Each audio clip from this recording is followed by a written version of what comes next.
Mesdames, Messieurs, bonsoir et bienvenue. Vous êtes sur Ziana TV, la chaîne de la diaspora. C'est un numéro spécial de Ligne Directe que nous proposons aujourd'hui. Vous le savez que les résultats sont tombés du côté de Brazzaville. Denis Sassou Nguesso, 67%, suivi de Parfait Kolela, 16,8%, et de Jean-Marie Michel Moukoko, 7,5%. Voilà les résultats de cette élection tenue le 20 mars dernier, selon la Commission nationale électorale indépendante qui les a rendus publics cet après-midi par le biais de son président, M.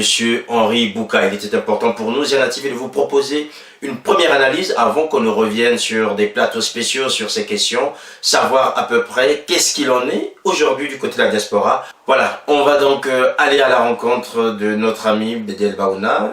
Bédel Baouna, bonsoir.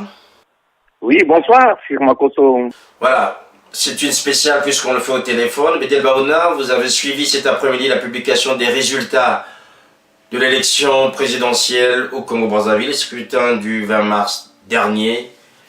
67% pour Denis Sassou Nguesso, 16,8% pour Parfait Kolela et 7,5% pour Jean-Marie Michel Moukoko. Déjà votre analyse, Bédel Baouna?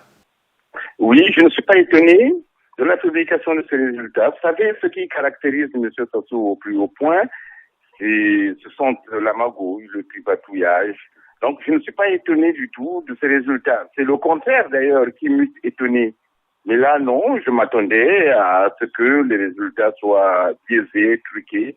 Et vu la démonstration de force, d'ailleurs, la semaine passée de Mokoko, de Kolela et même de Kombi, en tout cas, il est impossible que les candidats de l'opposition se retrouvent ainsi avec ces chiffres-là. Non, je n'y crois pas. Et de toute façon, je m'y attendais. Bon, maintenant, il appartient à l'opposition maintenant de définir une stratégie, n'est-ce pas, qui lui permettrait de revendiquer ou bien d'être efficace et de revendiquer sa victoire, pour revendiquer sa victoire. Alors parlons de cette opposition, Bédel Baouna. Toute la journée, on a attendu une réaction. Elle est arrivée très tard dans la soirée, mais quasiment timide. Il y a eu une contestation selon le coordonnateur qui conteste déjà ces résultats. Et pourtant, cette opposition avait mis en place une commission technique. A-t-elle fonctionné finalement? Je ne sais pas si on peut déjà parler de la stratégie de l'opposition, puisque quand on discute avec les gens ou les cadres même de l'opposition, ils nous disent qu'il est très tôt pour l'opposition même de sortir dans la rue et pour cause. Le pouvoir aussi malin n'a donné que des résultats partiels, donc provisoires. Donc il faut attendre que le pouvoir ait donné tous les résultats pour finir ou bien pour dégager à ce moment-là une stratégie. Mais comme on dit aussi par ailleurs, cette stratégie pourrait être aussi suicidaire pour l'opposition. On l'a vu durant le référendum. Donc je crois que l'opposition pourrait encore tomber dans le piège du mois d'octobre dernier, c'est-à-dire en se contentant des énoncés constatatifs. Je crois que l'opposition ne peut plus se contenter des énoncés constatatifs, mais aussi des énoncés performatifs. En fait, je veux dire, c'est-à-dire l'opposition ne doit plus dire, mais faire. Mais comment? Et c'est là tout l'inconnu. Alors, faire quoi exactement? Puisque vous le savez, Bédel Baouna, les quartiers sud de Brazzaville sont quadrillés par les forces de l'ordre. Est-ce qu'aujourd'hui l'opposition a les moyens d'appeler à une désobéissance civile? Mais écoutez, ou bien ce sont des hommes politiques ou bien ce sont des peureux. Un homme politique n'a pas besoin de l'armée puisqu'ils ont tenu des meetings à ciel ouvert. Donc si le pouvoir ou l'armée avait eu envie de leur tirer dessus, je crois que l'armée l'aurait fait. Maintenant, aujourd'hui que les résultats ont été proclamés, mais pourquoi resteraient-ils chez eux ou pourquoi se tairaient-ils? Donc, ils doivent sortir, quitte à braver, et ce serait d'ailleurs, pour employer l'adjectif que j'ai employé tout à l'heure, performatif, ce serait une bravade performative.